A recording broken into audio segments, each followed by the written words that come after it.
ನಮಸ್ತೆ ಸ್ನೇಹಿತರೆ, ಇವತ್ತು ನಾವು ದ್ವಿತೀಯ BA BComನವರಿಗೆ ಇರುವಂತಹ ಕನ್ನಡ ಭಾಷಿಕದಲ್ಲಿ ಸಣ್ಣ ಕಥೆಗಳ ಭಾಗದ ಅಭ್ಯಾಸವನ್ನು ಮಾಡ್ತಾ ಹೋಗುವ ಧನ್ವಂತರಿಯ ಚಿಕಿತ್ಸೆ. ಇವತ್ತು ನಾವು ತಿಳ್ಕೊಳ್ಳುವಂತಹ ಸಣ್ಣ ಕತೆ ಧನ್ವಂತರಿಯ ಚಿಕಿತ್ಸೆ. ಕುವೆಂಪು ಅವರು ಬರೆದಿರುವಂತಹ ಕತೆ ರೈತರ ಬಗ್ಗೆ ಇರುವಂತಹ ಒಂದು ಕಥೆಯಾಗಿದೆ. 10 ಅಂಕಕ್ಕೆ ಕೇಳಿರುವಂತಹ ಪ್ರಶ್ನೆ. ನೀವು ಹಳೆಯ ಪ್ರಶ್ನೆ ಪತ್ರಿಕೆಯನ್ನು ನೋಡಿದರೆ 10 ಅಂಕಕ್ಕೆ ಈ ಪ್ರಶ್ನೆ ಬಂದಿರುವಂಥದ್ದು. ಧನ್ವಂತರಿಯ ಚಿಕಿತ್ಸೆಯನ್ನು ಬರೆದವರು ಕುವೆಂಪು ಅವರು.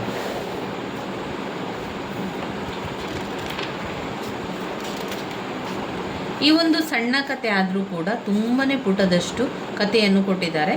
ಅದರಲ್ಲಿ ನಾವು ನೋಡಿದರೆ ತುಂಬಾ ಕತೆ ನಾವು ನೋಡ್ಬೋದು, ತುಂಬಾ ಪುಟವನ್ನು ಕೊಟ್ಟಿದ್ದಾರೆ.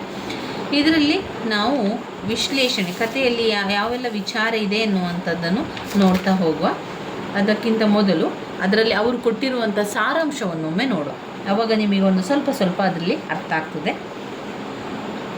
ಮನುಷ್ಯ ಎಷ್ಟೇ ಹಿರಿಯ ಸಂಸ್ಕೃತಿ ನಾಗರಿಕತೆಗಳನ್ನು ಕಟ್ಟಿಕೊಂಡು ಮೇಲೇರಿದರೂ ಅವನು ಹೊಟ್ಟೆಗೆ ತಿನ್ನಬೇಕಾದದ್ದು ಅನ್ನವನ್ನು.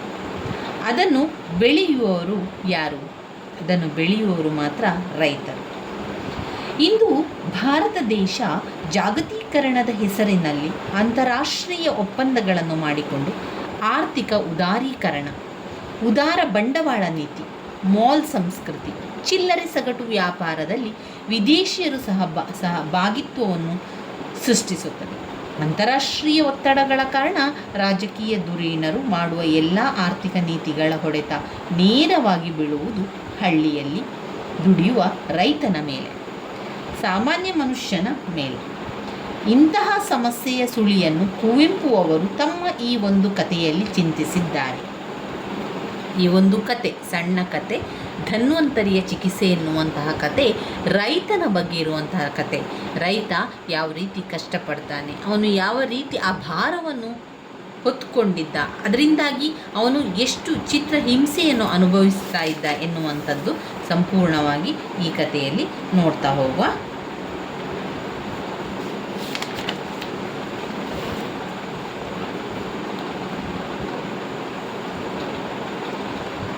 ಧನ್ವಂತರಿಯ ಚಿಕಿತ್ಸೆ ಕತೆ ಸ್ವರ್ಗಲೋಕವಾದ ನಂದನವನದ ವರ್ಣನೆಯಿಂದ ಆರಂಭವಾಗ್ತದೆ. ಈ ಒಂದು ಕತೆ ವಿವರಣೆ ಆರಂಭವಾಗುವಂಥದ್ದು ಸ್ವರ್ಗಲೋಕದಲ್ಲಿ ಈ ಧನ್ವಂತರಿ ಚಿಕಿತ್ಸೆ ಎನ್ನುವಂಥ ಕತೆ ಅಲ್ಲಿಂದ ಆರಂಭ ಆಗ್ತದೆ.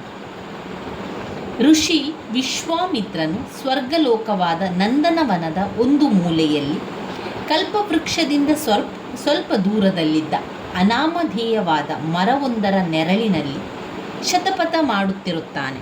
ಅಂದರೆ ಜಪ ಮಾಡ್ತಾ ಇರ್ತಾರೆ. ಅಲ್ಲೆಲ್ಲ ಋಷಿಮುನಿಗಳೆಲ್ಲ ಇರ್ತಾರೆ. ಸ್ವರ್ಗಲೋಕದಲ್ಲಿ ಈ ಕತೆ ಆರಂಭ ಆಗುವಂಥದ್ದು. ಎಲ್ಲ ಋಷಿಗಳು ಇರ್ತಾರೆ, ಅವರವರು ಮಾತನಾಡ್ತಾ ಇರ್ತಾರೆ, ಅವರವರ ಕೆಲಸಗಳಲ್ಲಿ ಮಗ್ನರಾಗಿರ್ತಾರೆ. ಅವರು ಯಾವ ರೀತಿಯ ವಿಶ್ಲೇಷಣೆಯನ್ನು ಕೊಟ್ಟಿದ್ದಾರೆ ಅದನ್ನು ನಿಮಗೆ ನಾನು ಓದಿ ಹೇಳ್ತಾ ಹೋಗ್ತೇನೆ, ಅರ್ಥ ಮಾಡಿಕೊಳ್ಳಿ. ಕಥೆಯನ್ನು ನಿಮಗೆ ಪುಸ್ತಕಗಳನ್ನು ಹಿಡ್ಕೊಂಡು ಓದಲಿಕ್ಕೆ ಸಮಯ ಇಲ್ಲ ಅಂತಾದರೆ ಬೇರೆ ಕೆಲಸಗಳ ಮಾಡುವುದರ ಜೊತೆಗೆ ಈ ಒಂದು ವಿಡಿಯೋವನ್ನು ಕೇಳ್ತಾ ಅರ್ಥ ಮಾಡಿಕೊಳ್ಳಿ ಸ್ನೇಹಿತರೆ.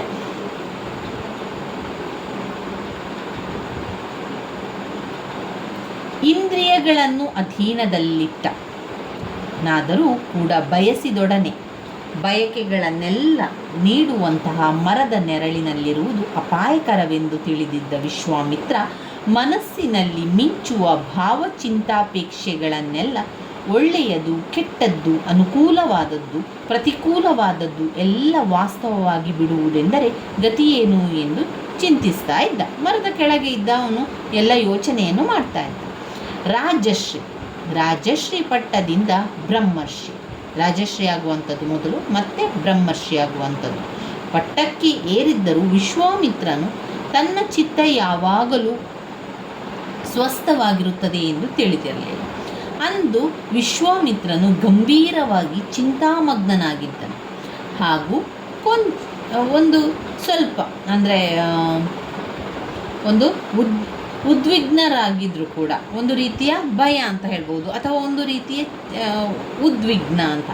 ದೂರದಲ್ಲಿ ಪ್ರಮೋದಗಳಲ್ಲಿ ಆಡಿ ಮೆರೆಯುತ್ತಿದ್ದ ದೇವವಿಲಾಸಿಗಳು, ವಿಲಾಸಿನಿಯರು ಕೂಡ ಕೋಟ್ಯಾಂತರ ಕಾಮನ ಬಿಲ್ಲುಗಳು ರಾಸಲೀಲೆಯಲ್ಲಿ ತೊಡಗಿದ್ದಂತೆ ಮೆದು ಗಾಳಿಗೆ ತಲೆದೂಗಿ ಶೋಭಿಸುತ್ತಿತ್ತು.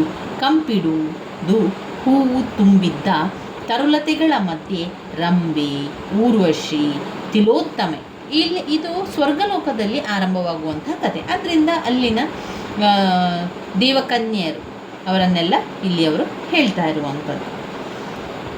ಅಲ್ಲೆಲ್ಲ ಅವರವರ ಪಾಡಿಗೆ ಅವರವರು ಕೆಲಸ ಮಾಡ್ತಾಯಿದ್ರು. ಒಬ್ಬರು ನೃತ್ಯ ಮಾಡ್ತಾಯಿದ್ರು, ಒಬ್ಬರು ತಪಸ್ಸು ಮಾಡ್ತಾಯಿದ್ರು, ಜಪ ತಪಗಳನ್ನೆಲ್ಲ ಮಾಡ್ತಾಯಿದ್ರು. ಒಂದು ಕಡೆ ಹೋಮ ಹವನಗಳೆಲ್ಲ ನಡೀತಾ ಇತ್ತು, ಅದೆಲ್ಲ ಆಗ್ತಾಯಿತ್ತು.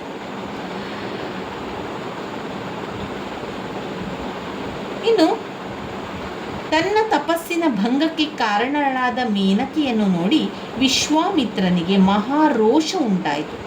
ಆದರೆ ಋಷಿ ಶಪಿಸಲಿಲ್ಲ. ಅಮೃತಪಾನದಿಂದ ಮದೋನ್ಮತ್ತರಾಗಿ ಅಶ್ಲೀಷತೆಯನ್ನು ಮೀರಿ ವರ್ತಿಸುತ್ತಿದ್ದ ಸ್ವರ್ಗ ನಿವಾಸಿಗಳನ್ನು ಜುಗುಪ್ಸೆಯಿಂದ ಕಾಣುತ್ತಾ ಶತಪಥ ತಿರುಗುತ್ತಾ ಋಷಿ ವಿಶ್ವಾಮಿತ್ರ ಹೀಗೆ ಆಲೋಚಿಸುತ್ತಾನೆ. ಈಗ ಸ್ವರ್ಗಲೋಕದಲ್ಲಿ ಎಲ್ಲರೂ ಅವರವರ ಕೆಲಸವನ್ನು ಮಾಡ್ತಾ ಇದ್ದಾರೆ. ಅಲ್ಲಿ ಒಂದು ನೃತ್ಯಗಳನ್ನೆಲ್ಲ ಮಾಡ್ತಾ ಇದ್ದಾರೆ. ರಂಬೆ, ಊರ್ವಶಿ, ಮೇನಕೆ ಮಾಡ್ತಾ ಇದ್ದಾರೆ. ಇನ್ನು ವಿಶ್ವಾಮಿತ್ರ ಆ ಕಡೆಯಿಂದ ಈ ಕಡೆ ಹೋಗ್ತಾ ಇದ್ದಾರೆ, ಆಲೋಚನೆಯನ್ನು ಮಾಡ್ತಾ ಇದ್ದಾರೆ. ವಿಶ್ವಾಮಿತ್ರನ ಒಂದು ತಪಸ್ಸನ್ನು ಭಗ್ನ ಮಾಡಿದಂತಹ ಮೇನಕೆಯನ್ನು ಅಲ್ಲಿ ಅವರು ಭೇಟಿಯಾಗ್ತಾರೆ. ಮೇನಕೆಯನ್ನು ನೋಡಿ ವಿಶ್ವಾಮಿತ್ರನಿಗೆ ಮಹಾರೋಷ ಬರ್ತದೆ. ಆದರೆ ಯಾವುದೇ ರೀತಿ ಶಾಪವನ್ನು ಕೊಡುವುದಿಲ್ಲ ಅಥವಾ ಶಪಿಸುವುದಿಲ್ಲ. ಅಮೃತಪಾನದಿಂದ ಮದೋನ್ಮತ್ತರಾಗಿ ಅಶ್ಲೀಷತೆಯನ್ನು ಮೀರಿ ವರ್ತಿಸುತ್ತಿದ್ದಂತಹ ಸ್ವರ್ಗ ನಿವಾಸಿಗಳನ್ನು ಕಂಡು ವಿಶ್ವಾಮಿತ್ರನು ಆಲೋಚನೆಯನ್ನು ಮಾಡ್ತಾನೆ. ಏನು ಸ್ವರ್ಗವೋ ಏನು, ಪಡಕಾನೆಗಿಂತಲೂ ಕಡೆಯಾಗಿ ಹೋಗಿದೆ. ಅಂದರೆ ಈಗ ಸ್ವರ್ಗಲೋಕದಲ್ಲಿ ಕೂಡ ಪಾನಮತ್ತ ಮಾಡುವಂಥದ್ದು, ಅಂದರೆ ಕುಡಿಯುವಂಥದ್ದು, ಡ್ರಿಂಕ್ಸ್ ಮಾಡುವಂಥದ್ದು ಮಾಡ್ತಾ ಇರ್ತಾರೆ. ಅಲ್ಲಿ ಅವರು ಅತಿಯಾಗಿ ಕುಡಿದು ಏನು ಮಾಡ್ತಾ ಇದ್ದಾರೆ, ಒಂದು ರೀತಿಯ ವರ್ತನೆಯನ್ನು, ಅಂದರೆ ಎಲ್ಲಿ ಮೀರಿದ ವರ್ತನೆಯನ್ನು ಮಾಡ್ತಾ ಇದ್ದಾರೆ. ಇದನ್ನೆಲ್ಲ ನೋಡಿದಂತಹ ವಿಶ್ವಾಮಿತ್ರನು ಹೇಳ್ತಾನೆ, ಏನು ಸ್ವರ್ಗವೋ ಏನು, ಎಂಥ ಸ್ವರ್ಗವೇ ಎಂಥ ಇದು ಬೇರೆ, ಈ ಒಂದು ಪಡಕಾನೆಗಿಂತಲೂ ಕಡೆಯಾಗಿ ಹೋಗಿದೆ. ನರಕದಲ್ಲಿ ಆದರೂ ಯಾತನೆಯ ಗಂಭೀರ್ಯವಿರುತ್ತದೆ. ಇಲ್ಲಿಯ ಲಘುತ್ವಕ್ಕೂ ಇತಿಮಿತಿ ಇಲ್ಲ.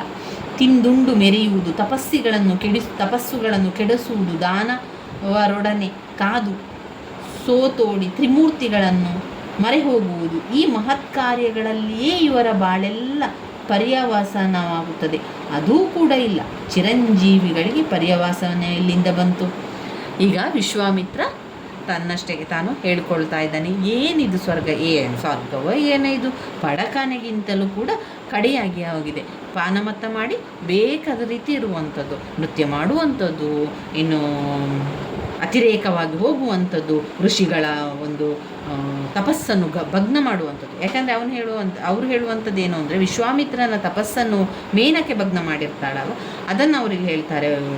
ಋಷಿಗಳ ಒಂದು ತಪಸ್ಸನ್ನು ಭಗ್ನ ಮಾಡುವಂಥದ್ದು ಇದೆಲ್ಲ ಒಂದು ರೀತಿಯ, ಅದಕ್ಕಿಂತ ನರಕದಲ್ಲಿ ಆದರೂ ಕೂಡ ಅವರಿಗೊಂದು ಸ್ವಲ್ಪ ಗಂಭೀರ್ಯತೆ ಇದೆ. ಆದರೆ ಇಲ್ಲಿ ಏನಿದೆ, ಎಂಥದ್ದು ಇಲ್ಲ ಅಂತ ವಿಶ್ವಾಮಿತ್ರ ಬೈಯುವಂಥದ್ದು ಸ್ವರ್ಗಲೋಕವನ್ನು.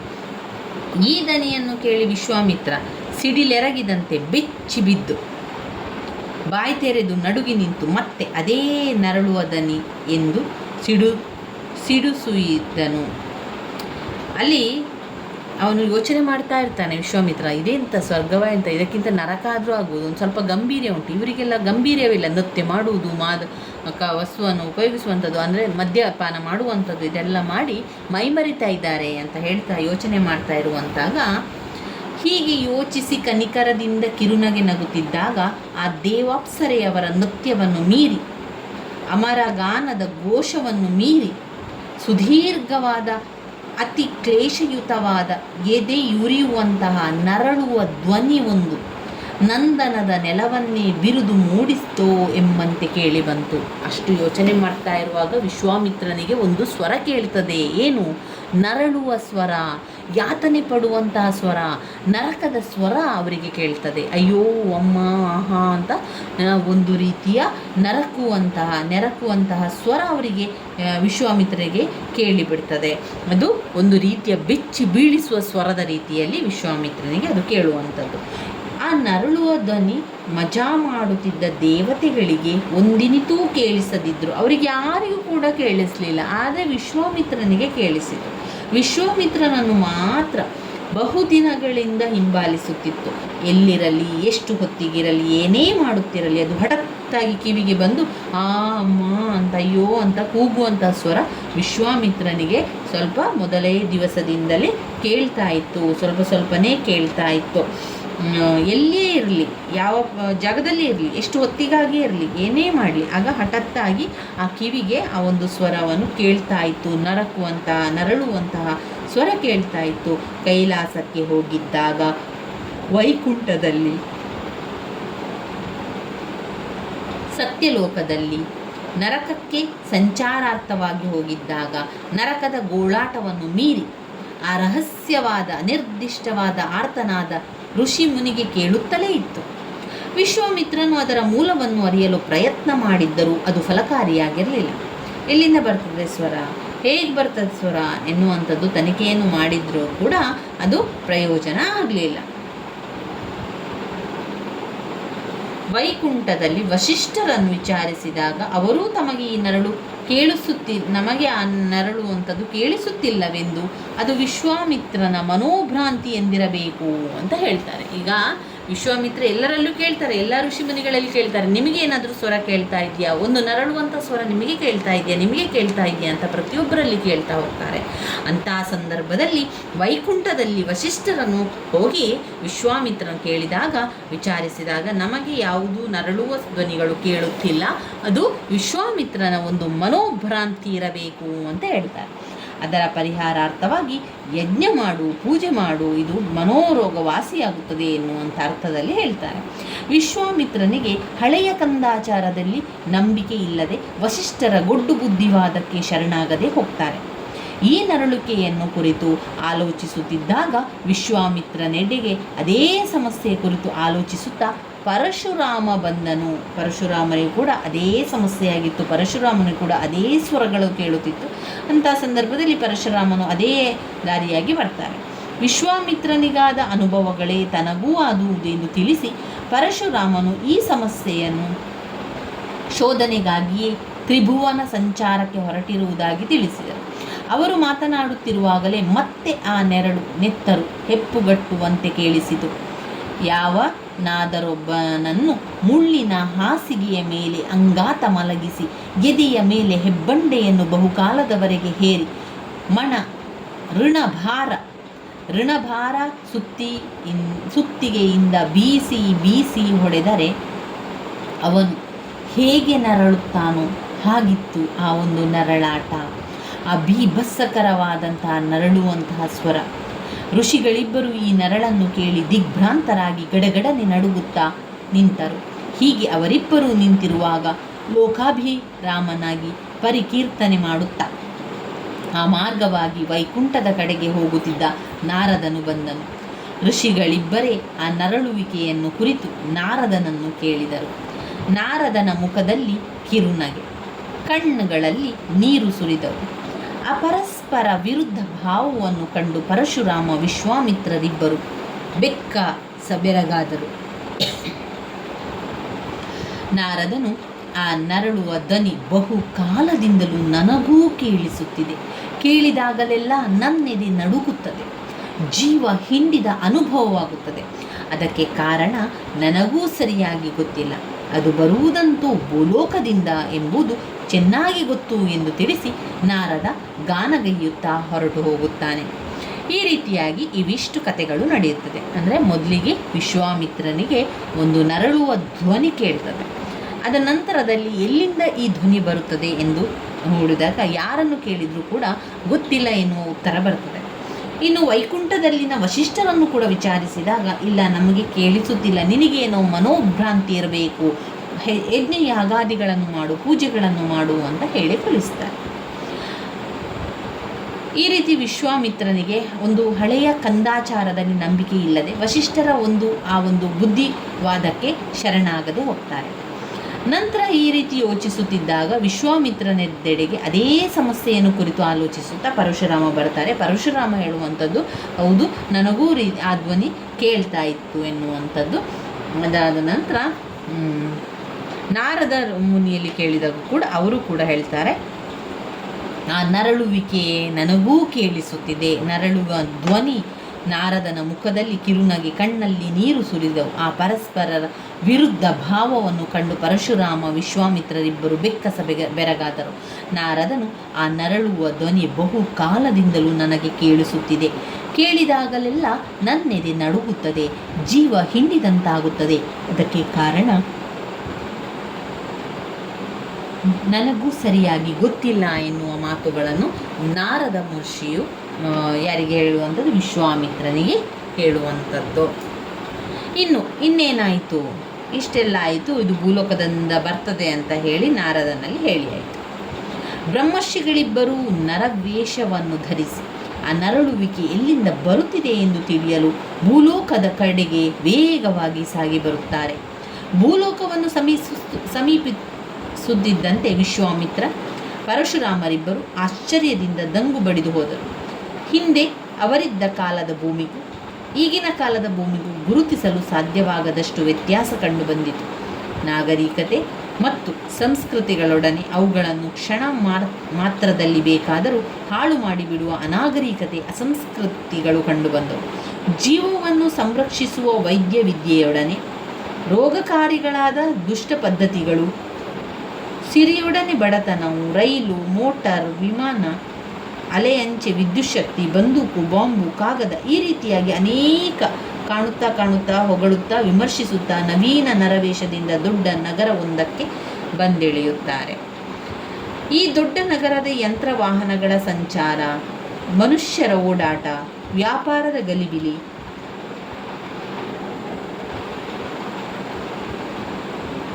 ಹೋಟೆಲ್ಗಳ ನೂಕುನುಗ್ಗಲು, ವಿದ್ಯುಚ್ಛಕ್ತಿ ತಂತಿಗಳ ಹಾಸುಹೊಕ್ಕು, ಕಂಬಗಳ ಕಿಕ್ಕಿರಿತ, ಈ ರೀತಿ ಅನೇಕ ರೀತಿಯ ವಿಚಾರಗಳನ್ನು ದೊಡ್ಡ ನಗರದಲ್ಲಿ ನಾವು ಕಾಣ್ತಾ ಹೋಗ್ತೇವೆ. ಪೊಲೀಸ್ ಠಾಣೆಯ ಹಿಂಭಾಗದ ಮನೆಯ ಉಪ್ಪರಿಗೆಯಲ್ಲಿ ಜೂಜಿನ ಮನೆ, ಗಲ್ಲಿಯಲ್ಲಿ ಯಾರೂ ಅಸಹ್ಯ ಮಾಡಬಾರದು ಎಂದು ಬರೆದಿದ್ದ ಬೋರ್ಡಿನ ಕೆಳಗೆ ಸಹಿಸಲು ಸಾಧ್ಯವಾದ ದುರ್ಗಂಧ, ಸಿನಿಮಾ, ನಾಟಕ ಶಾಲೆ, ಕಾರ್ಖಾನೆ, ಸ್ಕೂಲು, ಕಲಾಶಾಲೆ ಇತ್ಯಾದಿಗಳೆಲ್ಲ ಆಶ್ಚರ್ಯ, ಕುತೂಹಲ, ಜಿಗುಪ್ಸೆ ವರ್ಷಗಳಿಂದ ಸಮೀಪಿಸುತ್ತಾ ನರಳುದನಿಗೆ ಮೂಲವಾದ ಕಾರಣವನ್ನು ಹುಡುಕುತ್ತಾ ಹೊರಟರು. ವಿಶ್ವಾಮಿತ್ರ ಮತ್ತು ಪರಶುರಾಮರಿಬ್ಬರು ಮುಂದೆ ಒಂದು ದೇವಾಲಯಕ್ಕೆ ಹೋಗುತ್ತಾರೆ. ಅಲ್ಲಿ ಪೂಜಾರಿ ಗುಡಿಯಲ್ಲಿ ದೇವರಿಲ್ಲವೆಂಬ ದೃಢ ನಂಬಿಕೆಯಿಂದ ಕುಳಿತು ಪೂಜೆಗೆ ಬಂದಿದ್ದವರಿಂದ ಹಣ ಸುಲಿಯುತ್ತಿದ್ದುದನ್ನು, ಅಲ್ಲಿಗೆ ಬಂದಿದ್ದ ಭಕ್ತರ ವ್ಯಾಪಾರ ಬುದ್ಧಿಯನ್ನು ನೋಡಿ ಋಷಿಗಳಿಗೂ ನಕ್ಕು ವಿಶ್ವಾಮಿತ್ರನು ಪರಶುರಾಮನನ್ನು ಕುರಿತು, ರೇಣುಕಾತನಯ, ನೋಡಿದೆಯಾ ಈ ಪುರೋಹಿತ ವರ್ಗದವರು ಅಂದಿದ್ದಂತೆಯೇ ಇಂದು ಇದ್ದಾರಲ್ಲ. ಪ್ರಪಂಚ ಇಷ್ಟು ಬದಲಾಯಿಸಿದರೂ ಅವರು ಮಾತ್ರ ಸ್ಥಾಣುರಚಲೋಯಂ, ಸ್ಥಿರವಾಗಿರುವ, ದೃಢವಾಗಿರುವ, ಚಲಿಸದಿರುವ ಆಗಿಬಿಟ್ಟಿದ್ದಾರೆ ಎನ್ನುತ್ತಾನೆ. ಪರಶುರಾಮನು, ಪಾಪ ಪುರೋಹಿತರೇನು ಮಾಡಿಯಾರು? ಆಗಿನ ಕಾಲದ ದೊರೆಗಳಿಗನುಗುಣವಾಗಿ ಆಗಿನ ಪುರೋಹಿತರಿಬ್ಬರು, ಈಗಿನ ಕಾಲದ ದೊರೆಗಳಿಗನುಸಾರವಾಗಿ ಈಗಿನ ಪುರೋಹಿತರಿದ್ದಾರೆ ಎಂದು ಕ್ಷತ್ರಿಯರ ಮೇಲೆ ದೂರನ್ನು ಹೊರಿಸಿದರು. ಹೀಗೆ ಋಷಿಗಳಿಬ್ಬರು ಮುಂದೆ ಸಾಗುತ್ತಿದ್ದಾಗ ಒಂದು ಮಂದಿರದಲ್ಲಿ ಜನರು ಕಿಕ್ಕಿರಿದಿದ್ದುದು ಕಂಡಿತು. ಅಲ್ಲಿಗೆ ಹೋಗಿ ನೋಡಿದಾಗ ಅಲ್ಲಿ ಹರಿಕಥೆಯೂ ನಡೆಯುತ್ತಿತ್ತು. ಹರಿಕಥೆಗಾರನು ಭಗವಂತನ ಆ ಕರುಣೆಯನ್ನು ಕುರಿತು ಹೇಳುತ್ತಿದ್ದವರ ಕಣ್ಣುಗಳಲ್ಲಿ ನೀರು ಬರುವಂತೆ ಮಾಡುತ್ತಿದ್ದರು. ಹೀಗೆಯೇ ಮಾತನಾಡುತ್ತಾ ಆ ಹರಿಕಥೆ ದಾಸನು ಪರಶುರಾಮ ವಿಶ್ವಾಮಿತ್ರರ ಕಥೆಯನ್ನೇ ಪ್ರಾರಂಭಿಸಿಬಿಟ್ಟನು. ತಮ್ಮ ಕಥೆ ತಮಗೆ ತಿಳಿಯದು ಎಂಬಂತೆ ಅವನ ಕಥೆಯನ್ನು ಕೇಳಿ ಪರಶುರಾಮನು, ಆ ದಾಸನು ಯಾವ ವಿಶ್ವಾಮಿತ್ರನನ್ನು ಕುರಿತು ಮಾತನಾಡುತ್ತಿರುವುದು? ಕುಶಿಕ ತನಯ ಎಂದು ನಗುತ್ತಾ ಹೇಳಿದರು. ವಿಶ್ವಾಮಿತ್ರನು, ಅವನು ನನ್ನನ್ನಾಗಲಿ ನಿನ್ನನ್ನಾಗಲಿ ಕುರಿತು ಮಾತನಾಡುತ್ತಿಲ್ಲ, ಪುರಾಣ ಹೇಳುತ್ತಿದ್ದಾನೆ ಎಂದನು. ಹೀಗೆ ಭೂಲೋಕಕ್ಕೆ ಹೋಗ್ತಾರೆ. ವಿಶ್ವಾಮಿತ್ರ ಮತ್ತು ಪರಶುರಾಮ ಭೂಲೋಕಕ್ಕೆ ಹೋಗಿ ಆ ನರಳುವ ಧ್ವನಿ ಎಲ್ಲಿ ಬರ್ತದೆ ಎನ್ನುವಂಥದ್ದನ್ನು ಹುಡುಕಲಿಕ್ಕೆ ಅವರು ಆರಂಭ ಮಾಡಿದ್ದಾರೆ. ಹೀಗೆ ಎಲ್ಲೆಲ್ಲಿಗೆ ಹೋದರೂ ನರಳುವ ಧ್ವನಿ ವಿಚಾರವಾಗಿ ಯಾರೊಬ್ಬರೂ ಮಾತನಾಡದೆ, ಯಾರಿಗೂ ಅದು ಕೇಳಿಸಿದಂತೆ ತೋರದೆ, ಕೆಲವೆಡೆಯಲ್ಲಿ ಸನ್ನಿವೇಶಗಳು ಋಷಿಗಳಿಬ್ಬರಿಗೂ ನಾವು ಭೂಮಿಗೆ ಬಂದ ಉದ್ದೇಶವೇ ಮರೆತು ಹೋಗಿಬಿಟ್ಟಿದೆ ಅದರಂತೆ ತೋರುತ್ತಿರಲಾಗಿ ನಗರದಲ್ಲಿ ಹುಡುಕಿ ಹುಡುಕಿ ಸಾಗಿ ಪಟ್ಟಣದಿಂದ ಹೊರಕ್ಕೆ ಹೊರಟು ಪಟ್ಟಣದ ಅಟ್ಟಹಾಸದ ಮಹಾ ನಿನಾದವು ಮರೆಯಾದೊಡನೆ ಆ ಭೀಕರವಾದ ನರಳು ಧ್ವನಿ ಮತ್ತೆ ಸ್ಪಷ್ಟವಾಗಿ ಕೇಳಿಸತೊಡಗಿ ಅವರಿಬ್ಬರೂ ತಲ್ಲಣಿಸಿ ಮುಂದುವರಿಯುತ್ತಾರೆ. ಮನುಷ್ಯ ವಾಸದ ಗುರುತು ಎಲ್ಲಿಯೂ ಕಾಣದೆ ಇರುವಂತಹ ನಿರ್ಜನ ಅರಣ್ಯದ ದಾರಿಯಲ್ಲಿಯೂ ಅವರಿಬ್ಬರು ಬಹುದೂರ ನಡೆದ ನಂತರ ಬೆಟ್ಟದ ನೆತ್ತಿಯೊಂದರಲ್ಲಿ ನಿಂತಾಗ ಅವರಿಗೆ ಆ ಆರ್ತನಾದ ಕೆಳಗಿನ ಕಣಿವೆಯಿಂದ ಕೇಳಿಬರುತ್ತದೆ ಎಂದು ಕೇಳಿಬಂದು ಮಹಾಭೀತಿಯಿಂದ ಋಷಿಗಳಿಬ್ಬರೂ ಕೂಡ ಕಣಿವೆಯ ಕಡೆಗೆ ಇಳಿಯತೊಡಗುತ್ತಾರೆ. ಆ ಕಣಿವೆಯ ಒಂದು ಸಣ್ಣ ಗದ್ದೆಯ ಕೂಗಿನ ತುದಿಯಲ್ಲಿ ಒಂದು ಹುಲ್ಲು ಜೋಪಡಿಯಿಂದ ಆರ್ತನಾದ ಬರುತ್ತಿದೆ ಎಂದು ಆ ಋಷಿಗಳಿಬ್ಬರು ಪತ್ತೆ ಹಚ್ಚುತ್ತಾರೆ. ಸತ್ಯಲೋಕ, ಕೈಲಾಸ, ವೈಕುಂಠಗಳವರೆಗೂ ಏರಿ ವಿಶ್ವವ್ಯಾಪಿಯಾಗಿದ್ದ ಈ ಭಯಂಕರ ನರಳು ಧ್ವನಿಯ ಮೂಲವನ್ನು ಕಂಡುಹಿಡಿದ ಆ ಋಷಿಗಳಿಬ್ಬರೂ ಕೂಡ ಸಾಮಾನ್ಯ ಮನುಷ್ಯ ದೇಹದಿಂದ ಆ ಹುಲ್ಲು ಜೋಪಡಿಯನ್ನು ಪ್ರವೇಶಿಸುತ್ತಾರೆ. ಈಗ ವಿಶ್ವಾಮಿತ್ರ ಮತ್ತು ಪರಶುರಾಮ ಇಬ್ಬರು ಕೂಡ ಭೂಲೋಕಕ್ಕೆ ಬಂದಿದ್ದಾರೆ. ಯಾರು ಆ ಒಂದು ನರಕ ಯಾತನೆಯನ್ನು ಪಡ್ತಾ ಇರುವವರು ಯಾರು ಪ್ರತಿದಿನ ಅಳ್ತಾ ಇರುವಂಥದ್ದು ಅಂತ ನೋಡಲಿಕ್ಕೆ ಅಂತ ಅವರಿಬ್ಬರೂ ಕೂಡ ಭೂಲೋಕಕ್ಕೆ ಬರುವಂಥದ್ದು. ಭೂಲೋಕದಲ್ಲಿ ಅವರು ಎಲ್ಲರನ್ನು ಹುಡುಕ್ತಾರೆ. ಎಲ್ಲರನ್ನು ಹುಡುಕಿ ಎಲ್ಲ ಕಡೆಗೆ ಹೋಗಿ ಹುಡುಕ್ತಾರೆ. ಎಲ್ಲರಲ್ಲಿಯೂ ಕೂಡ ಕೇಳ್ತಾ ಹೋಗುವಂಥದ್ದು. ಎಲ್ಲಿಯಾದರೂ ನಿಮಗೆ ಈ ಸ್ವರ ಕೇಳ್ತಾ ಇದೆಯಾ ಎನ್ನುವಂಥದ್ದು ಎಲ್ಲರೂ ಕೂಡ ಇಲ್ಲ ಅಂತ ಉತ್ತರಿಸುವಂಥದ್ದನ್ನು ಕೂಡ ಕಾಣ್ಬೋದು.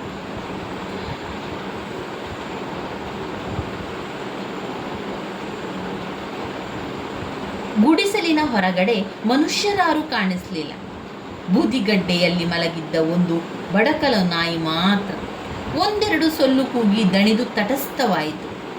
ಒಂದು ಹೆಂಟೆ ತನ್ನ ಹೂ ಮರಿಗಳೊಡನೆ ಕೊಳಚೆಯಲ್ಲಿ ಕೆಸರು ಕೆದಕುತ್ತಿದ್ದು ಸುತ್ತಲೂ ಅನಂತಾರಣ್ಯಗಳು ಗಗನಚುಂಬಿಗಳಾಗಿದ್ದ ಗಿರಿಶ್ರೇಣಿಗಳನ್ನರಳಿ ಭೀಮವಾಗಿದ್ದ ನೀರವತೆಯನ್ನು ಏಕಾಂತತೆಯನ್ನು ಹೆಚ್ಚಿಸುತ್ತಿದ್ದವು.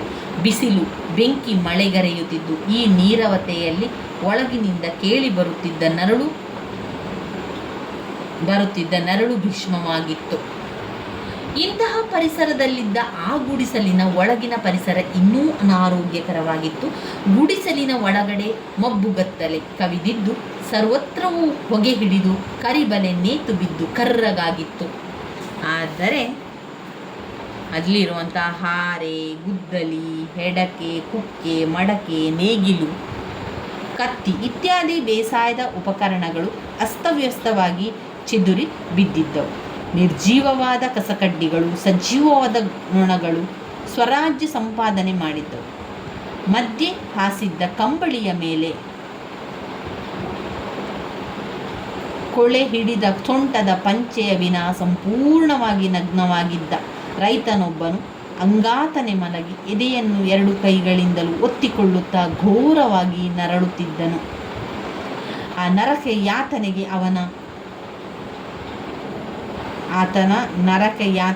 ಅವನ ಕರಿ ಮೊರಡು ಮೈ ತಲೆ ಮಾತ್ರ ಬಂಡೆಯಡಿ ಸಿಕ್ಕಿದ ಹಾವಿನಂತೆ ಒದ್ದಾಡಿಕೊಳ್ಳುತ್ತಿತ್ತು. ಋಷಿಗಳಿಬ್ಬರೂ ನೋಡುತ್ತಿದ್ದ ಹಾಗೆಯೇ ಮುದ್ದೆಯಾದ ನೆತ್ತರು ಬುಗ್ಗೆಯಾಗಿ ಚಿಮ್ಮಿ ಅವನ ಬಾಯಿಯಿಂದ ಕೆಂಪನೆ ಹೊರಬಿದ್ದು ನೆಲವನ್ನೇ ಒದ್ದೆ ಮಾಡಿಸ್ತಾ ಇತ್ತು. ಆ ರೈತನ ಪಕ್ಕದಲ್ಲಿ ಚಿಂದಿಯಾದ ಕೊಳಕಲು ಸೀರೆಯನ್ನು ಮಾನ ಮುಚ್ಚಿಕೊಳ್ಳುವಷ್ಟರ ಮಟ್ಟಿಗೆ ಉಟ್ಟುಕೊಂಡು ಬಡಕಲಾಗಿದ್ದ ಅವನ ಹೆಂಡತಿ ತಲೆಯ ಮೇಲೆ ಕೈ ಹೊತ್ತು ಕುಳಿತು ಕಣ್ಣೀರು ಸುರಿಸುತ್ತಿದ್ದಳು. ಆ ಹೆಂಗಸಿನ ಹಿಂದೆ ಕೂದಲು ಕೆದರಿ ವಿಕಾರವಾಗಿದ್ದ ಬತ್ತರೆಯಾಗಿ ಹೊಟ್ಟೆ ಡುಳ್ಳಾಗಿ ಮೈ ಸಣಕಲಾಗಿದ್ದ 4-5 ವರ್ಷದ ಹುಡುಗಿಯೊಬ್ಬಳು ನೆಲದ ಮೇಲೆ ಒರಗಿ ಮೂರ್ಛೆ ಹೋಗಿರುವಂತೆ ನಿದ್ದೆ ಮಾಡುತ್ತಿದ್ದಳು. ಇವಿಷ್ಟು ರೈತನ ಕತೆ. ಆ ರೈತ ಆ ಚಿಕ್ಕದಾದಂತಹ ಮನೆಯಲ್ಲಿ ರೈತ ಇದ್ದ, ಮಲಗಿದ ಸ್ಥಿತಿಯಲ್ಲಿದ್ದ. ಅವನಿಗೆ ಏನು ಕೂಡ ಮಾಡಲಿಕ್ಕೆ ಸಾಧ್ಯ ಆಗ್ತಾ ಇಲ್ಲ. ಸಂಪೂರ್ಣವಾಗಿ ಎಲ್ಲವನ್ನು ಕೂಡ ರೈತನ ಹೆಂಡತಿಯೇ ಮಾಡ್ತಾ ಇರುವಂಥದ್ದು. ರೈತನ ಮಗು ಕೂಡ ಬಡಕಲಾಗಿ ಸೋತು ಸುಣ್ಣವಾಗಿ ಅಲ್ಲಿಯೇ ಮೂರ್ಛೆ ಹೋದಂತೆ ಮಲಗಿತ್ತು. ಘೋರವಾಗಿ ನರಳ್ತಾ ಇದ್ದಾನೆ ರೈತ. ಘೋರವಾಗಿ ನರಳ್ತಾ ಇರುವಂಥದ್ದನ್ನು ಈ ಒಂದು ಸಾಲುಗಳಲ್ಲಿ ಕಾಣ್ಬೋದು. ನರಕ ಯಾತನೆಗೆ ಅವನ ಒಂದು ಎದೆಯನ್ನು ಎರಡೂ ಕೈಗಳಿಂದ ಒತ್ತಿಕೊಳ್ಳುತ್ತಾ ಘೋರವಾಗಿ ನರಳುತ್ತಿದ್ದನು.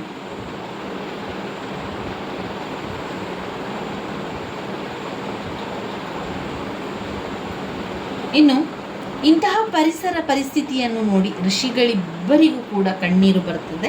ನಗರಗಳಲ್ಲಿನ ಭೋಗಕ್ಕೂ ಹಳ್ಳಿಯ ರೈತನೊಬ್ಬರ ಈ ಪರಿಸರಕ್ಕೆ ತಾಳೆ ಮಾಡಿ ಕ್ರೋಧದಿಂದ ಗುಡಿಸಲಿನ ಒಳ ಹೊಕ್ಕ ತಕ್ಷಣ ರೈತನ ಹೆಂಡತಿ ಅವರನ್ನು ಸಾಲ ವಸೂಲಿ ಮಾಡಲು ಬಂದಿರುವವರೆಂದು ಭಾವಿಸಿ ಕಾಲಿಗೆ ಬಿದ್ದು ತಮ್ಮನ್ನು ಬಿಟ್ಟು ಬಿಡಬೇಕೆಂದು ಬೇಡಿಕೊಳ್ಳಲು ಆರಂಭಿಸುತ್ತಾರೆ.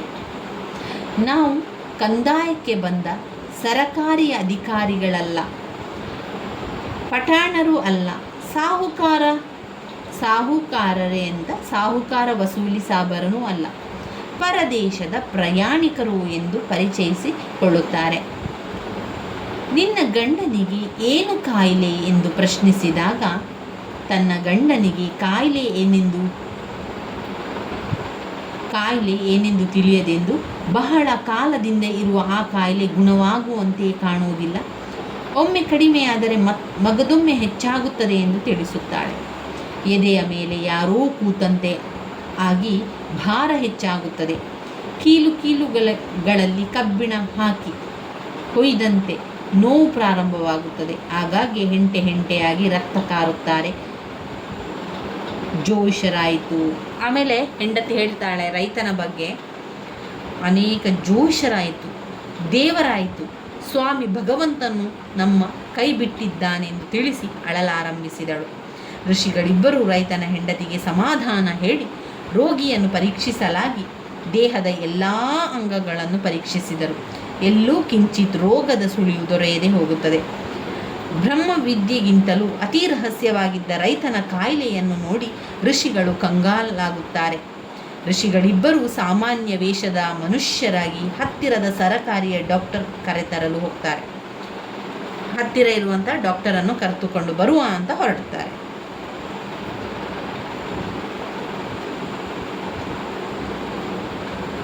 ಋಷಿಗಳಿಬ್ಬರೂ ರೈತನ ಹೆಂಡತಿಗೆ ಸಮಾಧಾನವನ್ನು ಹೇಳಿ ರೋಗಿಯನ್ನು ಪರೀಕ್ಷಿಸಲಾಗಿ ದೇಹದ ಎಲ್ಲ ಅಂಗಗಳನ್ನು ಪರೀಕ್ಷಿಸುತ್ತಾರೆ. ಎಲ್ಲೂ ಕಿಂಚಿತ್ ರೋಗದ ಸುಳಿವು ದೊರೆಯದೆ ಹೋಗುತ್ತದೆ. ಬ್ರಹ್ಮವಿದ್ಯೆಗಿಂತಲೂ ಅತಿ ರಹಸ್ಯವಾಗಿದ್ದ ರೈತನ ಕಾಯಿಲೆಯನ್ನು ನೋಡಿ ಋಷಿಗಳು ದಂಗಾಗುತ್ತಾರೆ. ಋಷಿಗಳಿಬ್ಬರು ಸಾಮಾನ್ಯ ವೇಷದ ಮನುಷ್ಯರಾಗಿ ಹತ್ತಿರದ ಸರಕಾರಿಯ ಡಾಕ್ಟರ್ ಕರೆತರಲು ಹೋಗ್ತಾರೆ. ಆ ಸರಕಾರಿ ವೈದ್ಯರು ಮೋಟಾರು ಗಾಡಿ ಹೋಗದ ಹಳ್ಳಿಗೆ ಹೋಗಲು ಸಾಧ್ಯವಿಲ್ಲ ಎಂದು ಮೊದಲು ನಿರಾಕರಿಸಿದರು. ಋಷಿಗಳಿಬ್ಬರು ಚಿನ್ನದ ನಾಣ್ಯ ತೋರಿಸುತ್ತಿದ್ದಂತೆ ಮೂಗುದಾರ ಹಾಕಿದ ಗೂಳಿ ತಂಟೆ ಮಾಡದಂತೆ ಹಿಂಬಾಲಿಸುವಂತೆ ಅವರನ್ನು ಹಿಂಬಾಲಿಸಿದರು. ಸರಕಾರಿ ವೈದ್ಯ ರೋಗಿಯ ಬಳಿ ಬರುತ್ತಿದ್ದಂತೆಯೇ ರೋಗಿಯ ಎದೆಭಾರ ಹೆಚ್ಚಿ ನರಳುವುದು, ನೆತ್ತರು ಕಾರುವುದು ಮತ್ತು ಹೆಚ್ಚಾಯಿತು. ಡಾಕ್ಟರ್ ಬೇಗ ಪರೀಕ್ಷಿಸಿ ರೋಗದ ಕಾರಣ ತಿಳಿಯದಿದ್ದರೂ ಒಂದು ಲ್ಯಾಟಿನ್ ಹೆಸರನ್ನು ಹೇಳಿ ಬಣ್ಣದ ನೀರನ್ನು ಔಷಧಿಯಾಗಿ ಕೊಟ್ಟು ಹೋದರು. ಡಾಕ್ಟರ್ ದೂರ ಹೋದ ನಂತರ ರೋಗಿ ಮೊದಲಿದ್ದ ಸ್ಥಿತಿಗೆ ಬಂದರು. ರೈತನ ಹೆಂಡತಿ ತನ್ನ ಗಂಡನಿಗೆ ಯಾವುದೋ ರಣಪಿಶಾಚಿ ಚೇಷ್ಟೆ ಇದೆ ಎಂದು ತಿಳಿಸಿ ಪುರೋಹಿತರನ್ನು ಕರೆಸಲು ಬೇಡಿಕೊಂಡಳು. ಅವಳ ಸಮಾಧಾನಕ್ಕೆ ಭಟ್ಟನನ್ನು ಕರೆಸಿದರು. ಅವರಿಂದಲೂ ಫಲವಾಗದೆ ರೈತನ ಗುಡಿಸಲಿನಲ್ಲಿ ಚಿನ್ನದ ನಾಣ್ಯವನ್ನು ಹಂಚುವವರು ಬಂದಿದ್ದಾರೆ ಎಂದು ತಿಳಿಯುತ್ತಲೂ ಸುತ್ತಮುತ್ತಲಿನ ಸರಕಾರಿ ಅಧಿಕಾರಿಗಳು, ಊರಿನವರು ರೈತನ ಗುಡಿಸಲಿಗೆ ಬಂದು ರೈತನ ಯೋಗಕ್ಷೇಮ ವಿಚಾರಿಸಲು ಆರಂಭಿಸಿದರು. ಇದರಿಂದ ರೈತನ ಕಾಯಿಲೆ ಹೆಚ್ಚಾಯಿತೇ ವಿನಃ ಕಡಿಮೆಯಾಗಲಿಲ್ಲ. ಇಷ್ಟೆಲ್ಲ ಮಾಡಿದರೂ ಕೂಡ ರೈತನ ಒಂದು ಸಮಸ್ಯೆ ಕಡಿಮೆಯಾಗಲಿಲ್ಲ. ರೈತನ ಹೃದಯದಲ್ಲಿದ್ದ ಭಾರ, ಅವನ ಹೆಗಲಲ್ಲಿದ್ದ ಭಾರ ಯಾವುದು ಕೂಡ ಕಡಿಮೆಯಾಗುವುದಿಲ್ಲ. ಇನ್ನೇನಾಗ್ತದೆ ಕೊನೆಯದಾಗಿ ಅಂತ ಹೇಳಿದರೆ, ಕೆಲವು ದಿನಗಳು ಹೀಗೆ ಕಳೆಯಲು ಒಂದು ದಿನ ರೈತನ ರೋಗದ ರಹಸ್ಯ ತಿಳಿಯಲು ದೇವವೈದ್ಯನಾದ ಧನ್ವಂತರಿ ಒಬ್ಬನಿಗೇ ಸಾಧ್ಯವೆಂದು ವಿಶ್ವಾಮಿತ್ರ ಮತ್ತು ಪರಶುರಾಮ ಇಬ್ಬರೂ ಕೂಡ ಹೇಳ್ತಾರೆ, ನಮ್ಮಿಂದ ಸಾಧ್ಯ ಇಲ್ಲ, ದೇವವೈದ್ಯರಾದಂತಹ ಧನ್ವಂತರಿಯನ್ನು ಕರೆಸಿಬಿಡೋಣ, ಧನ್ವಂತರಿ ಋಷಿ ಬರಲಿ, ಅವರು ನೋಡಿ ಅವರು ಅದಕ್ಕೆ ತಕ್ಕ ಪರಿಹಾರವನ್ನು ನಮಗೆ ತಿಳಿಸಿಕೊಡ್ತಾರೆ, ಅವರನ್ನು ಕರೆಸುವ ಅಂತ ಅವರಿಬ್ಬರು ಮಾತನಾಡ್ತಾ ಅವರನ್ನು ಕರೆಸುವಂಥದ್ದು. ಧನ್ವಂತರಿ ಒಬ್ಬನಿಗೆ ಸಾಧ್ಯವೆಂದು ಹೊಳೆದು ಋಷಿಗಳಿಬ್ಬರು ಧನ್ವಂತರಿಗೆ ಹೇಳು ಕಳಿಸಿದರು.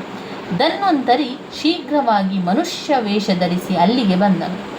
ರೈತನ ಪರಿಸ್ಥಿತಿ ನೋಡಿ ಅವನೂ ಕಂಗಾಲಾದರು. ನಂತರ ಅವನನ್ನು ಪರೀಕ್ಷಿಸಲಾರಂಭಿಸಿದರು.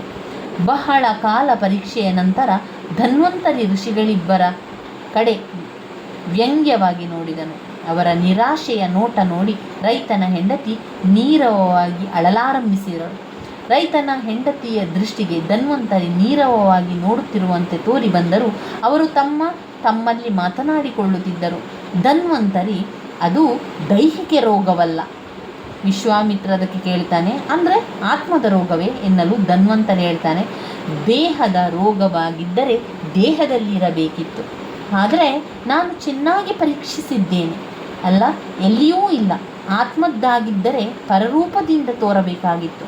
ಆದರೆ ಈ ಸರಳ ಸಾಮಾನ್ಯ ಜೀವನದ ರೈತರಿಗೆ ಆ ರೋಗ ಇನ್ನೂ ತಗುಲಿಲ್ಲ ಎಂದು ತಿಳಿಸಿ ತನ್ನ ಜೇಬಿನಿಂದ ಒಂದು ದಿವ್ಯ ಯಂತ್ರವನ್ನು ತೆಗೆದು ಪರೀಕ್ಷಿಸಲಾರಂಭಿಸಿದನು. ಇದು ರೈತನ ಹೆಂಡತಿಗೆ ಅಗೋಚರವಾಗಿತ್ತು. ಇವರೆಲ್ಲ ಮಾಡ್ತಾ ಇದ್ದಂತಹ ಕೆಲಸಗಳು, ಕೆಲವೊಂದು ವಿಚಾರಗಳು, ಕೆಲವೊಂದು ಮಾತುಗಳೆಲ್ಲ ಅಗೋಚರವಾಗಿರ್ತಾ ಇತ್ತು. ಕಾಣದ ರೀತಿಯಲ್ಲಿ ಅವರು ಋಷಿಗಳು ಎಲ್ಲ ಮಾಡ್ತಾ ಇದ್ರು. ಆ ದಿವ್ಯ ಯಂತ್ರದಿಂದ ರೈತನನ್ನು ಪರೀಕ್ಷಿಸಿದ ಧನ್ವಂತರಿಯ ಕಣ್ಣಿನಿಂದ ನೀರು ಉಕ್ಕಿ ನೆಲಕ್ಕೆ ಬೀಳಲಾರಂಭಿಸಿತು. ಅಯ್ಯೋ ಪಾಪಿಗಳೇ ಎಂದು ಆನೆ ಗೀಳಿಡುವಂತೆ ಧನ್ವಂತರಿ ಕೂಗಿದರು. ಆದರೆ ಮನುಷ್ಯ ಮಾತ್ರಳಾಗಿದ್ದ ರೈತನ ಹೆಂಡತಿಗೆ ಅವನು ಕೆಮ್ಮಿದಂತೆ ಮಾತ್ರ ಕೇಳಿಸಿತು. ಋಷಿಗಳು ಈ ದಿವ್ಯ ಯಂತ್ರದ ಮೂಲಕ ರೈತನ ಸ್ಥಿತಿಯನ್ನು ಪರೀಕ್ಷಿಸಿದಾಗ ಅವರೂ ಕೂಡ ಬೆಚ್ಚಿಬಿದ್ದರು. ರೈತನ ಸ್ಥಿತಿ ಈ ರೀತಿ ಇದ್ದಿತು. ರೈತನ ಎದೆಯ ಮೇಲೆ ಸಮಸ್ತ ಚಕ್ರಾಧಿಪತ್ಯವು ಮಹಾಪರ್ವತದಾಕಾರವಾಗಿ ನಿಂತಿತ್ತು. ಋಷಿಗಳು ನೋಡಿಕೊಂಡು ಬಂದಿದ್ದ ಆ ಮುಖ್ಯ ಪಟ್ಟಣವು ಅದರ ನೆತ್ತಿಯಲ್ಲಿ ರಾರಾಜಿಸುತ್ತಿತ್ತು. ಅಲ್ಲಿಯ ದೇವಾಲಯಗಳು, ವಿದ್ಯಾನಿಲಯಗಳು, ಕ್ರೀಡಾ ಮಂದಿರಗಳು, ಪ್ರಮೋದವನಗಳು, ಕರ್ಮ ಸಾಧನಗಳು, ಕಾರ್ಖಾನೆಗಳು, ರಾಜಪ್ರಸಾದಗಳು ತಮ್ಮ ಭಾರವನ್ನೆಲ್ಲ ರೈತನ ಎದೆಯ ಮೇಲೆ ಹಾಕಿ ಸಂಸ್ಕೃತಿ ಮತ್ತು ನಾಗರಿಕತೆ ಎಂಬ ಕೀರ್ತಿಯಿಂದ ಮೆರೆಯುತ್ತಿದ್ದವು. ಇಂತಹ ರೈತನ ಪರಿಸ್ಥಿತಿಯನ್ನು ನೋಡಿ ಪರಶುರಾಮನು, ಅಯ್ಯೋ, ಇವನು ಬದುಕಿರುವುದೇ ಹೆಚ್ಚಲ್ಲ. ಇಂತಹ ರಾಜ್ಯದ ಭಾರ ಎದೆಯ ಮೇಲೆ ಹೊತ್ತಿದ್ದರೆ ಮಂದರ ಪರ್ವತ ಹೊತ್ತು ನಿಂತಿದ್ದ ಕೃಷ್ಣನೂ ಕೂಡ ನುಚ್ಚು ನೂರಾಗುತ್ತಿದ್ದನು ಎಂದು ಕೂಗಿಕೊಳ್ಳುತ್ತಾನೆ. ಅದಕ್ಕೆ ವಿಶ್ವಾಮಿತ್ರನು ಕೂಡ ಹಲ್ಲು ಕಡಿದು, ಜಮದಗ್ನಿ, ನೀನಂದು ಆಳುವವರನ್ನೆಲ್ಲ ನಿರ್ಮಾಣ ಮಾಡಿ ಸಮತಾ ಪ್ರಚಾರಕ್ಕೆ ಜೀವಮಾನವರೆಲ್ಲ ತೆತ್ತುದು ವ್ಯರ್ಥವಾಯಿತು ಎಂದನು. ಪರಶುರಾಮನು ಹೇಳ್ತಾನೆ, ಅದಕ್ಕೆ ನೀನು ಕೂಡ ಮೇಲು ಕೀಳೆಂಬ ಭೇದವನ್ನು ತೊಡೆದು ಹಾಕಲು ಬಾಳನ್ನೇ ತೆಯಲಿಲ್ವೇ, ಆದರೂ ವ್ಯರ್ಥವಾಯಿತು ಎಂದು ತಿಳಿಸಿ ಧನ್ವಂತರಿಗೆ ರೈತನನ್ನು ಬದುಕಿಸುವುದು ಹೇಗೆಂದು ಕೇಳುತ್ತಾರೆ. ಎದೆಯ ಮೇಲಿರುವ ರಾಜ್ಯದ ಭಾರವನ್ನು ತೆಗೆದುಹಾಕಿದರೆ ಕಾಯಿಲೆ ಸರಿ ಹೋಗುತ್ತದೆ ಎಂದು ಧನ್ವಂತರಿ ಹೇಳುತ್ತಾರೆ. ಆಗ ವಿಶ್ವಾಮಿತ್ರ, ಲೋಕವೆಲ್ಲ ನಿರ್ನಿಯಮವಾಗಿ, ಅರಾಜಕವಾಗಿ, ಅವ್ಯವಸ್ಥೆಯಾದರೆ ಎಂದು ಪ್ರಶ್ನಿಸುತ್ತಾರೆ. ಆ ಮಾತಿಗೆ ಧನ್ವಂತರಿ ಮುನಿದು, ನಿಮಗೆ ಬುದ್ಧಿ ಇಲ್ಲ. ಮೊದಲು ರೋಗ ನಿವಾರಣೆಯಾಗಲಿ, ಆಮೇಲೆ ದೃಢಕಾಯಕವಾಗುವ. ಅವನೇ ಕೆಳಕ್ಕೆ ಬಿದ್ದಿದ್ದ ರಾಜ್ಯದ ಭಾರವನ್ನು ಎದೆಯ ಮೇಲೆ ಹಾಕಿಕೊಳ್ಳುವುದಕ್ಕೆ ಬದಲಾಗಿ ಹೆಗಲ ಮೇಲೆ ಹೊತ್ತು ರಾಜ್ಯಭಾರವನ್ನು ವಹಿಸಿ ನಿರ್ವಹಿಸುತ್ತಾನೆ ಎಂದು ಗದರಿಸುತ್ತಾನೆ. ಒಡೆಯನೇ ವಿಶ್ವಾಮಿತ್ರನು ಗೂಳಿಯಂತೆ ಹುಂಕರಿಸಿ ಮಹಾಭಯಂಕರವಾದ ಕ್ರಾಂತಿ ಭೂತಗಳನ್ನು ಸೃಷ್ಟಿಸಿ ರೈತನ ಎದೆಯ ಮೇಲಿರುವ ಭಾರಗಳನ್ನೆಲ್ಲ ನೆಲಕ್ಕುರುಳಿಸಿ ಎಂದು ಆಜ್ಞೆ ಮಾಡಲು ಒಡನೆ ರಾಜ್ಯದಲ್ಲಿ ಸಿಡಿಲು, ಮಳೆ, ಬಿರುಗಾಳಿ, ಭೂಕಂಪ ತೋರಿ ಉತ್ಪಾತವಾಗಿ ರಾಜ್ಯಾವೇಶವು, ದೇವಾಲಯಗಳು, ಗೋಪುರಗಳು ಕೆಳಗೆ ಬೀಳ್ತದೆ, ಎಲ್ಲ ಕೂಡ ಕೆಳಗೆ ಬೀಳ್ತದೆ, ಭೂಕಂಪ ಆಗ್ತದೆ. ಇದಾದ ನಂತರ ರೈತನ ನರಳುವಿಕೆ ನಿಧಾನವಾಗಿ ಕಡಿಮೆಯಾಗಿ ಶ್ವಾಸೋಚ್ಛ್ವಾಸ ಸಹಜವಾಗಿ, ಕಣ್ಣಿನಲ್ಲಿ ಸಂತೋಷದ ಬೆಳಕು ಮಿಂಚಿ ತುಸು ಹೊತ್ತಿನಲ್ಲೇ ನೋಡುತ್ತಿದ್ದವರಿಗೆ ಆಶ್ಚರ್ಯವಾಗುವಂತೆ ನಗುಮೊಗದಿಂದ ರೈತನು ಮೇಲೆದ್ದು ಋಷಿಗಳಿಗೆ ಕೈ ಮುಗಿದು ಬಿಡುವಂಥದ್ದು. ಇಲ್ಲಿಗೆ ಕತೆ ಮುಕ್ತಾಯವಾಗುವಂಥದ್ದು. ಕೊನೆಯದಾಗಿ ಅವನ ಭಾರ ಎಲ್ಲ ಇಳಿದು ಹೋಗುವಂಥದ್ದು, ಅವನು ಆರೋಗ್ಯವಂತನಾಗ್ತಾನೆ. ನರಳುವಂಥದ್ದನ್ನು ಎಲ್ಲ ಕೂಡ ನಿಲ್ಲುವಂಥದ್ದು, ನರಳುವಿಕೆ ಎಲ್ಲ ಕೂಡ ನಿಲ್ತದೆ. ಇವಿಷ್ಟು ಧನ್ವಂತರಿ ಕಥೆಯಲ್ಲಿ ಬರುವಂಥದ್ದು. ಇಲ್ಲಿ ಬರುವಂಥ ಅರ್ಥಗಳನ್ನು ನೋಡುವ. ನಿಯಂತ್ರೇಂದ್ರಿಯ, ಇಂದ್ರಿಯಗಳನ್ನು ಅಧೀನದಲ್ಲಿಟ್ಟವನು. ಅಚ್ಚರಸಿಯರು,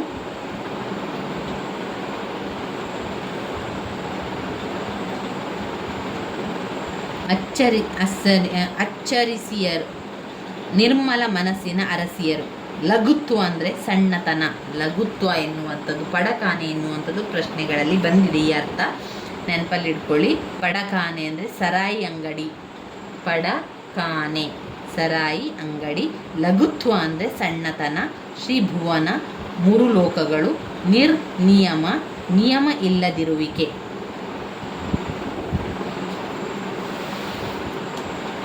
ಇದರಲ್ಲಿ ಬಂದಿರುವಂಥ ಸಂದರ್ಭ ಸ್ವಾರಸ್ಯದ ಪ್ರಶ್ನೆಗಳನ್ನು ನೋಡ್ತಾ ಹೋಗಿ. ಏನು ಸ್ವರ್ಗವೋ ಏನೋ, ಪಡಕಾನೆಗಿಂತಲೂ ಕಡೆಯಾಗಿ ಹೋಯಿತು. ಆ ನರಕ ಯಾತನೆಗೆ, ಪಡಕಾನೆ ಅಂದರೆ ಸರಾಯಿ ಅಂಗಡಿ, ಆ ನರಕ ಯಾತನೆಗೆ ಅವನ ಕರಿ ಮೊರಡು ಮೈ, ತಲೆ ಮಾತ್ರ ಬಂಡೆಯಡಿ ಸಿಕ್ಕಿದ ಹಾವಿನಂತೆ ಒದ್ದಾಡ್ತಾ ಇತ್ತು. ಋಷಿಗಳಿಬ್ಬರಿಗೂ ಎದೆ ಬೆಂದು ಕಣ್ಣುಗಳಿಂದ ಬಿಸಿಯಾದ ನೀರು ಹರಿಯತೊಡಗಿತು. ಮೂಗುದಾರ ಹಾಕಿದ ಗೂಳಿ ತಂಟೆ ಮಾಡದೆ ಹಿಂಬಾಲಿಸುವಂತೆ ಬಂದು ಬಿಟ್ಟನು. ರೈತನ ಎದೆಯ ಮೇಲೆ ಸಮಸ್ತ ಚಕ್ರಾಧಿಪತ್ಯವು ಮಹಾ ಪರ್ವತಾಕಾರವಾಗಿ ನಿಂತಿತು. ಮೊದಲು ರೋಗ ನಿವಾರಣೆಯಾಗಲಿ, ಆಮೇಲೆ ದೃಢಕಾಯನಾಗುವ ಅವನೇ ಕೆಳಗೆ ಬಿದ್ದ ರಾಜ್ಯದ ಭಾರವನ್ನು ಎದೆಯ ಮೇಲೆ ಹಾಕಿಕೊಳ್ಳುವುದಕ್ಕೆ ಬದಲಾಗಿ ಹೆಗಲ ಮೇಲೆ ಹೊತ್ತು ರಾಜ್ಯಭಾರವನ್ನು ವಹಿಸಿ ನಿರ್ವಹಿಸುತ್ತಾನೆ. ಇವಿಷ್ಟು ಧನ್ವಂತರಿ ಚಿಕಿತ್ಸೆ ಎನ್ನುವಂತಹ ಸಣ್ಣ ಕಥೆಯಲ್ಲಿ ಬರುವಂತಹ ಸಂದರ್ಭ ಸ್ವಾರಸ್ಯದ ಪ್ರಶ್ನೆಗಳಾಗಿದೆ.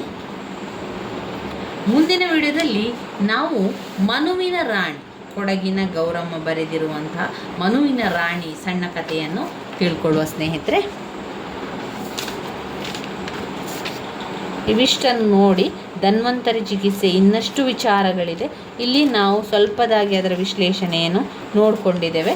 ಇದರಲ್ಲಿ ಸಂಪೂರ್ಣ ಇದರಲ್ಲಿ ಬರುವಂತಹ ಸಂಪೂರ್ಣ ಪಾಠ ನೀವು ಓದ್ಕೊಳ್ಬೇಕು ಅಂತಾದರೆ ಇಲ್ಲಿಂದ ಪುಟ ಸಂಖ್ಯೆ 197ರಲ್ಲಿದೆ. ಕಥೆಯ ಸಂಪೂರ್ಣ ಹಿನ್ನೆಲೆ ಏನು, ಹಿಂದೆ ಏನಾಯಿತು, ನಂತರ ವಿಷಯ ಏನು ಎನ್ನುವಂಥದ್ದು ಇದರಲ್ಲಿ ನಾವು ಕಾಣ್ಬೋದು. ಇದರಲ್ಲಿ ಧನ್ವಂತರಿ ಚಿಕಿತ್ಸೆ ಆರಂಭದಲ್ಲಿ ಏನೆಲ್ಲ ವಿಷಯಗಳಿದೆ ಎನ್ನುವಂಥದ್ದನ್ನು ನಾವು ಮೊದಲು ನೋಡ್ಬೋದು. ನಂತರ ಬರುವಂಥದ್ದು ಎಲ್ಲ ವಿಚಾರ ಸಾರಾಂಶವಾಗಿ ಒಟ್ಟಾಗಿ ಇರುವಂಥದ್ದು.